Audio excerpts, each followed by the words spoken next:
Queridos, a graça e a paz do Senhor Jesus Cristo. O apóstolo Paulo, ele fez uma pergunta para aqueles que propuseram entregar suas vidas a Jesus e viver a vida para Cristo.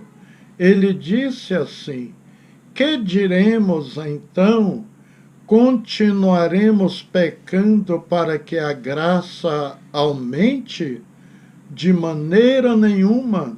Nós, os que morremos para o pecado, como podemos continuar vivendo nele? Pois o salário do pecado é a morte, mas o dom gratuito de Deus é a vida eterna em Cristo Jesus, nosso Senhor. Romanos 6, de 1 ao 2 e o versículo 23. O apóstolo Paulo deixou claro ao verdadeiro cristão: olha, estamos mortos para o pecado e vivos em Cristo Jesus. E ele nos apresenta motivos de que não podemos mais viver na prática do pecado nesse capítulo. Quando entregamos nossas vidas a Cristo, passamos depois pelo batismo, agora dizemos e assumimos publicamente aos céus e à terra que estamos mortos para o pecado e vivos para Deus. Outrora éramos escravos do pecado e do diabo. Com Cristo, agora libertos nele, adotamos uma nova postura de vida. Como Paulo disse, continuaremos pecando para que a graça aumente? De maneira nenhuma. Nós, os que morremos para o pecado, como podemos continuar vivendo nele? Irmãos, na sua misericórdia, Deus já perdoou o nosso passado. Todos os pecados cometidos até então, assim, nos declaramos mortos para o pecado e vivos em Cristo Jesus.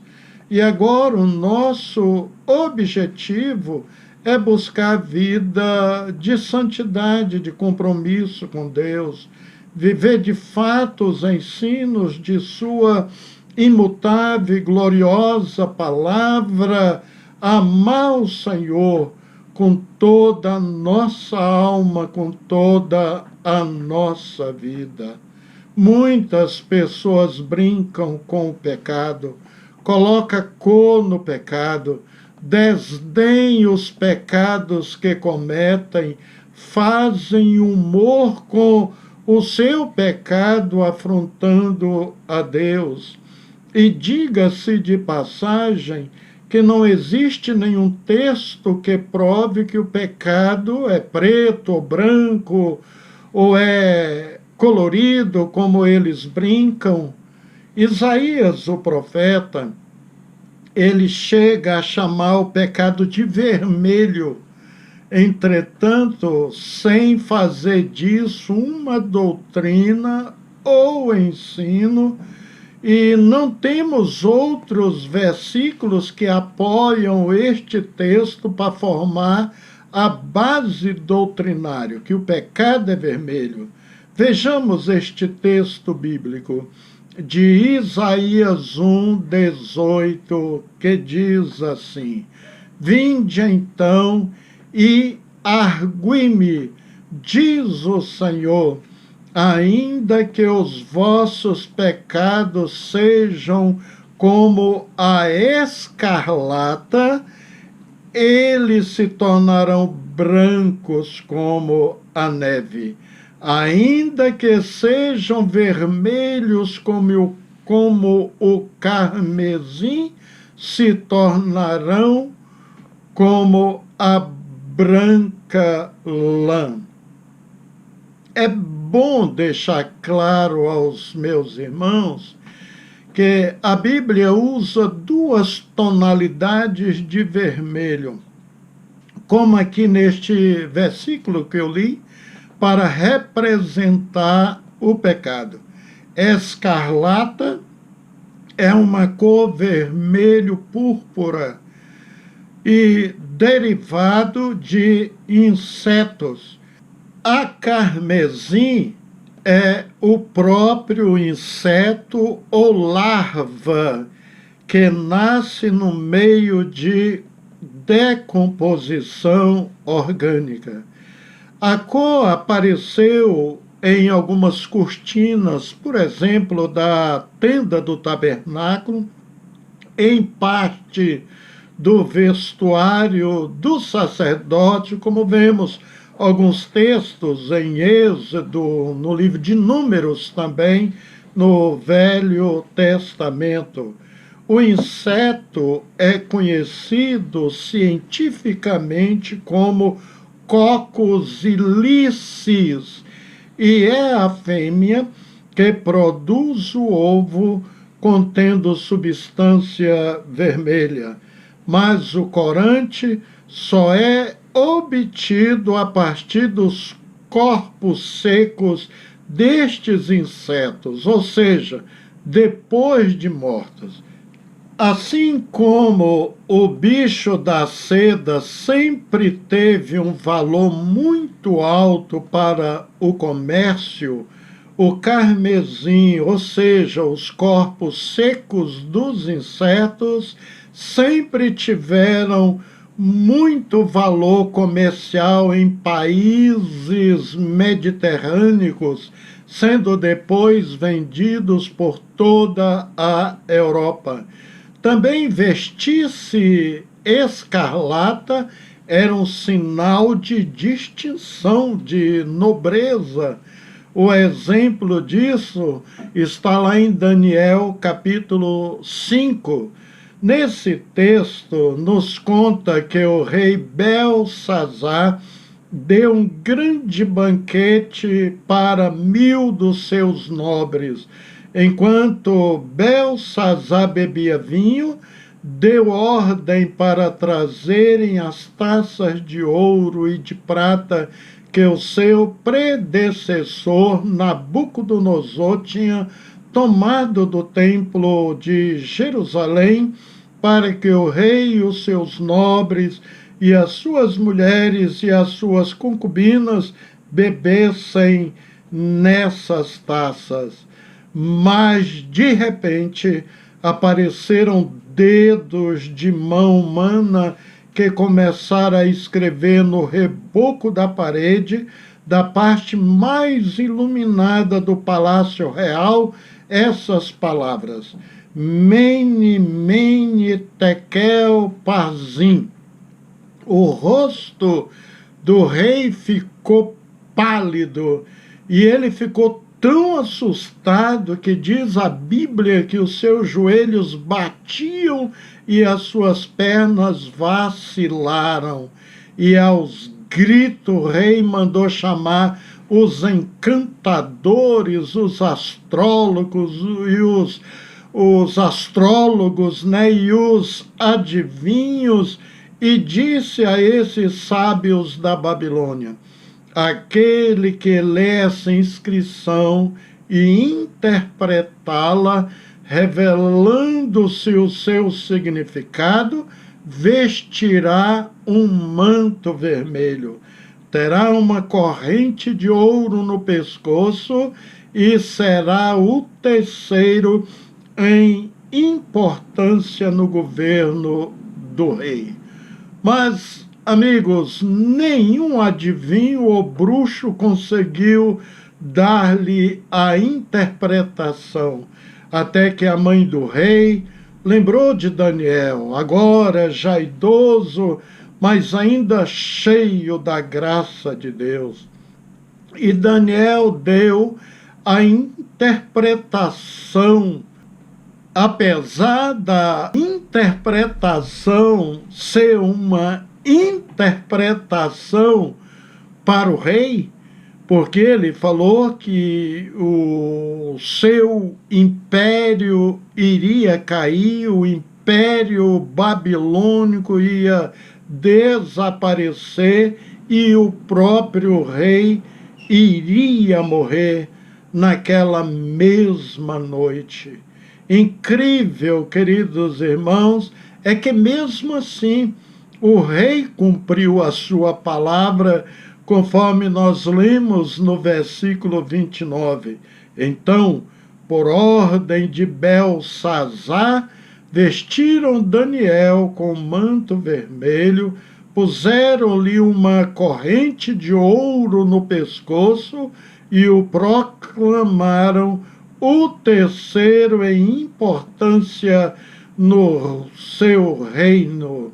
Mas não adiantou este mimo todo presente a Daniel, diz o versículo 30, que naquela mesma noite Belsazar, rei dos babilônios, foi morto por Dario. Também no Velho Testamento nós vemos que uma mulher considerada uma meretriz naquela época, Raabe, por proteger, esconder os 2 espias de Israel, foi salva, porque usou um fio de escarlata na janela de sua casa, como sinal que ali era a casa dela.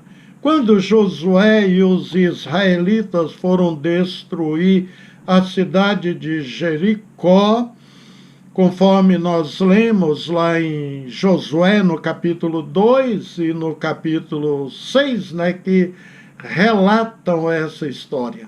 Incrível que o fio vermelho escarlata que serviu de canal de salvação a esta mulher e a sua família, profeticamente já nos apontava e mostrava que a nossa salvação viria através de Jesus, da sua morte na cruz do Calvário, do seu sangue derramado para nos remir do pecado e nos livrar do juízo, do inferno, nos proporcionando a vida eterna em Cristo Jesus.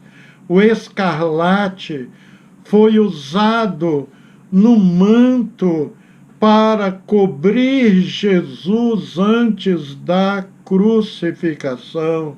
E por que vesti-lo de vermelho? Pergunto aos irmãos.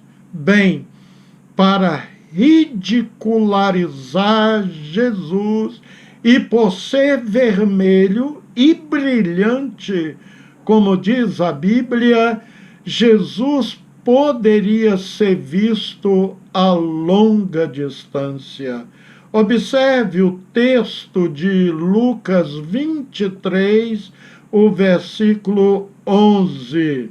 E Herodes, com seus soldados, desprezou-o e, escarnecendo dele, vestiu de uma roupa resplandecente e tornou enviá-lo a Pilatos. É óbvio, queridos irmãos, que Pilatos, ou seja, que Herodes, queria usar isto, aquela cor vermelho, para expor a reivindicação da realeza de Jesus ao deboche público do povo. Pois pouco antes Jesus tinha respondido à pergunta de Pilatos: És tu o rei dos judeus? Como dizes? Respondeu Jesus: Tu o dizes. Todo o sinédrio reunido naquele lugar tinha escutado estas palavras, e os mesmos homens agora acusavam Jesus diante de Herodes, com certeza também pela sua reivindicação de ser o rei dos judeus, conforme lemos em Lucas 23, o 3 e o 10. Com esta roupa resplandecente que Herodes tinha mandado que vestisse a Jesus, ele o tinha exposto à zombaria das pessoas. Elas zombavam dele por causa daquilo que Jesus realmente era, o rei dos judeus, o nosso rei. Para os cristãos da época de Jesus, a cena foi terrível de se ver. Os soldados de Pilatos levaram Jesus ao palácio do governador e reuniram toda a tropa em volta de Jesus. Tiraram a roupa dele e o vestiram com um manto vermelho. Depois teceram uma coroa de espinho, puseram a coroa em sua cabeça e uma vara em sua mão direita.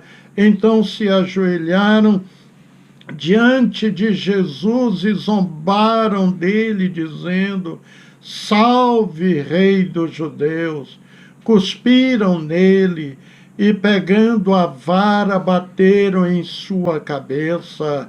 Depois de zombarem de Jesus, tiraram-lhe o manto vermelho e o vestiram de novo com as suas próprias roupas.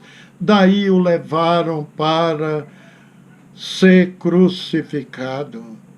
Então, o significado espiritual da cor carmesim, dita por Isaías 1,18, já apontava também para Cristo, que seria crucificado, e a sua humildade. Afinal, o manto vermelho ou escarlate nos lembra do sangue de Jesus derramado na cruz para a remissão dos nossos pecados. Vale dizer, irmãos, que Isaías é um dos profetas que mais falam da vinda e morte de Jesus, descrevendo isso pormenorizadamente no final do capítulo 52 e todo o capítulo 53 do seu livro. Agora, observaram o ensino de Isaías concernente o escarlate e carmesim. O bicho que produz esta cor é nojento, né? Você viu a imagem? Pois é, o pecado é nojento, é repugnante também para a vida daqueles que amam verdadeiramente o Senhor e diante dos olhos do nosso Deus. Em Romanos 6,18, Paulo disse: vocês foram libertos do pecado e tornaram-se escravos da justiça. Então, neste texto, Deus nos chama a apresentar razão sobre nosso pecado. É isso que significa arrazoar, como disse Isaías, o profeta. Mesmo que nosso pecado seja vermelho como a escarlata, eles se tornarão brancos como a neve e como a lã. Observem que o texto de Isaías foi escrito lá pelos anos 750 antes de Cristo, ou seja, num tempo em que a lei de Moisés, que regia as pessoas que queriam servir a Deus, e ninguém até então conhecia a Jesus Cristo. Vinde é uma expressão deste versículo de Isaías. O convite é um imperativo, vinde, dado, portanto, a forma de mandamento, né? Veja que não se trata de um mero convite. Novamente, é bom dizer que escarlata é uma cor derivada de inseto, um inseto em particular muito nojento que se reproduz aos montões. E a carmesim é o próprio inseto, ou seja, a larva que nasce no meio da decomposição orgânica. Nem precisa dizer que a comparação, portanto, leva-nos a perceber que o pecado é repugnante. Não posso, portanto, brincar com o pecado. E a Bíblia ensina que o pecado tem um preço, ou seja, tem um salário, porque o salário do pecado é a morte, mas o dom gratuito de Deus é a vida eterna por Cristo Jesus, nosso Senhor. Romanos 6, 23. É verdade que pode-se ganhar muito dinheiro com pecado, mas ele sempre traz grande dívida espiritual. Vocês conhecem a proposta do diabo que ele fez a Jesus, até parecia uma dádiva dos céus, mas a contrapartida é absurda. Ele disse assim: tudo isso te darei se prostrado me adorares. Mateus capítulo 4. Ganha-se muito dinheiro com pecado, né? Ganha fama, poder e finalmente o inferno. Viram? Satanás queria a adoração de Jesus, queria a sua vida, queria a alma de Jesus. Jesus adverte a todos aqueles que brincam com o pecado, daqueles que vendem as suas almas para o diabo. De que adianta o homem ganhar o mundo inteiro e perder a sua alma? Marcos 8, versículo 36. Amigos, o pecado é caríssimo. Sabe por quê? Porque o prazo de pagamento é a eternidade. O pecado parece ser gratuito, mas não é. Tem um preço amargo, um preço doloroso e eterno, que é a separação de Deus. O preço da droga não é alguns reais. Nós sabemos a saúde, os bens e a vida e o inferno se a pessoa não se arrepender e entregar a sua vida a Jesus. Assim como o preço da cachaça, né, tira da pessoa a honra, né, além do seu emprego, e pode tirar também a sua família e tirá-lo basicamente, né, dos céus. Então tudo isso é muito caro do que se imagina. Incrível o ensino do apóstolo Paulo em Colossenses 2,14, que diz assim: tendo cancelado o escrito de dívida que era contra nós e que constava de ordenança, o qual nos era prejudicial, removeu inteiramente, encravando-o na cruz. Ou seja, o sangue derramado de Cristo na cruz do Calvário foi suficiente para quitar a nossa dívida, mas precisamos saber e reconhecer e aceitar este sacrifício em nossas vidas. Em outras palavras, quem suplica o seu perdão encontra paz e a comunhão com Deus. O apóstolo Paulo disse que o salário do pecado é a morte. Mas observe, ele diz assim: mas o dom gratuito de Deus é a vida eterna em Cristo Jesus, nosso Senhor. Romanos 6, 23. Então, o pecado tem um preço. E você sabia que a salvação também tem um preço? Sim. Em Marcos 13, versículo 44, lemos as palavras de Jesus. Também o reino dos céus é semelhante a um tesouro escondido no campo, que o homem achou e escondeu, e pelo gozo dele vai, vende tudo quanto tem e compra aquele campo. As parábolas do tesouro escondido e da pérola de grande preço, proferida por Jesus Cristo e registrada somente no livro de Mateus, é bem esclarecedoras.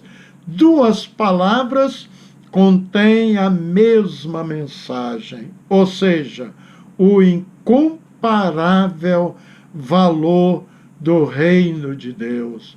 O homem, na história de Jesus, que encontra acidentalmente um valioso tesouro enterrado em um campo, claramente não estava numa caça de tesouro.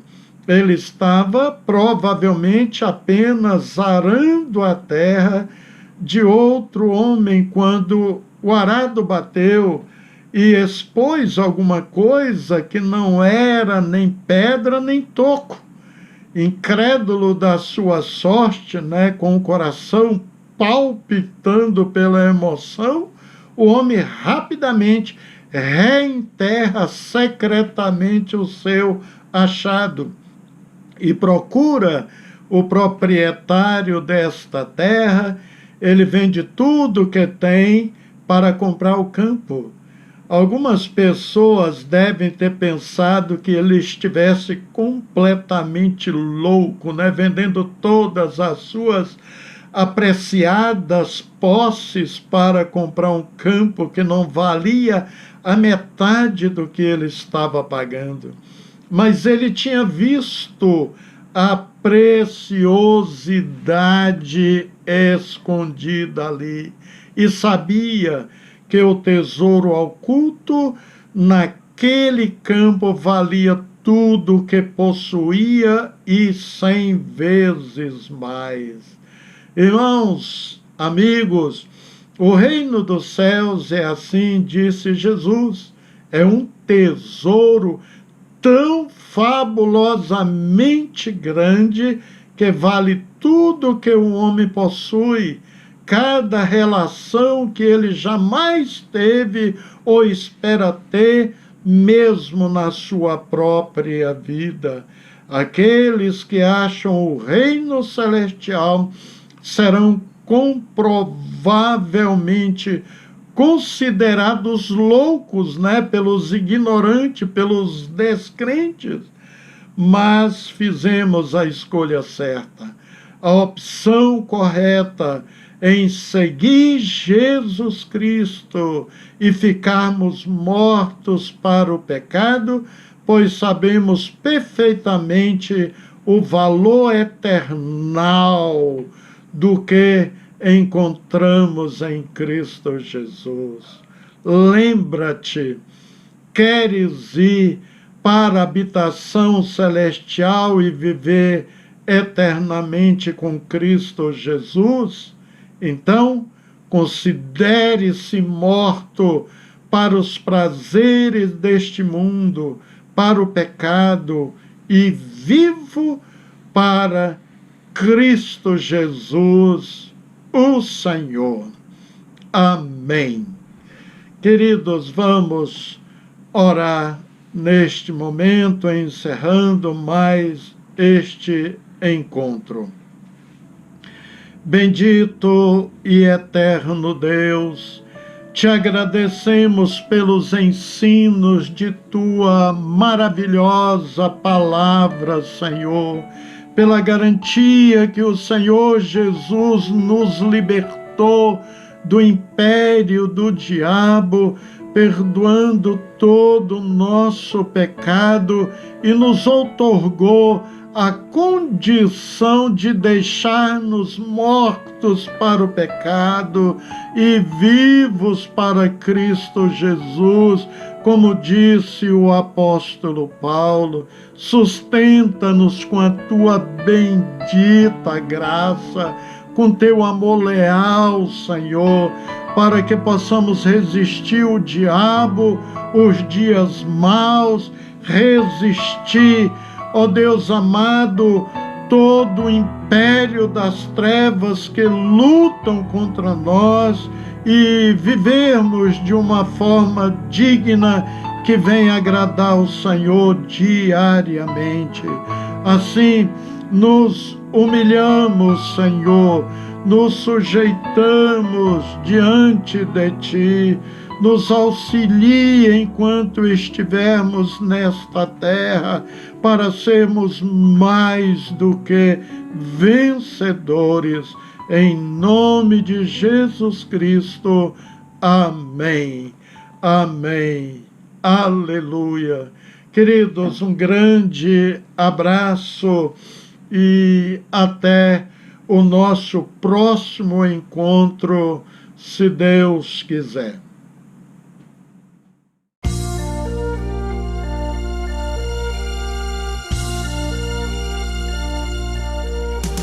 Olhando este mundo, ele viu grande multidão andando sozinho, sem nada na mão. Sua vida foi rosa vermelha cravada na cruz. Quem passou por ele sentiu compaixão. A rosa murchando, sangrando, esvaindo em dor, perdendo a cor, sem respiração. Mas o seu perfume se apega à mão que a esmagou, e quem a feriu concedeu perdão. Agora seu sangue vertendo, caindo no chão, 3 dias morrendo, oh que solidão. No terceiro dia o mundo encheu-se de flores, e a rosa vermelha de novo brotou. Jesus é o lírio dos vales, a rosa de Saron, até seus espinhos são marcas de amor. Agora ele vive a plantar um grande jardim, e se você quiser, será uma flor.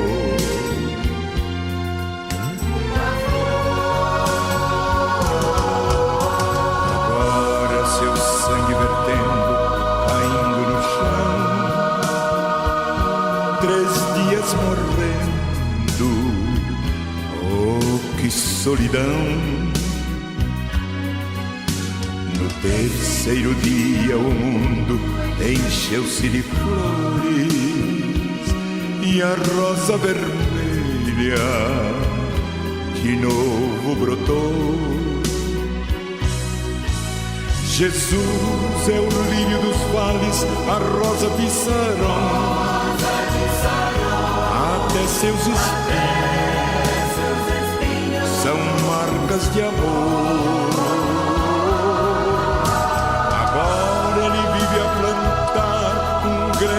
jardim. E se você quiser, será uma flor. Jesus é o lírio dos vales, a rosa de Saron. Até seus espinhos são marcas de amor.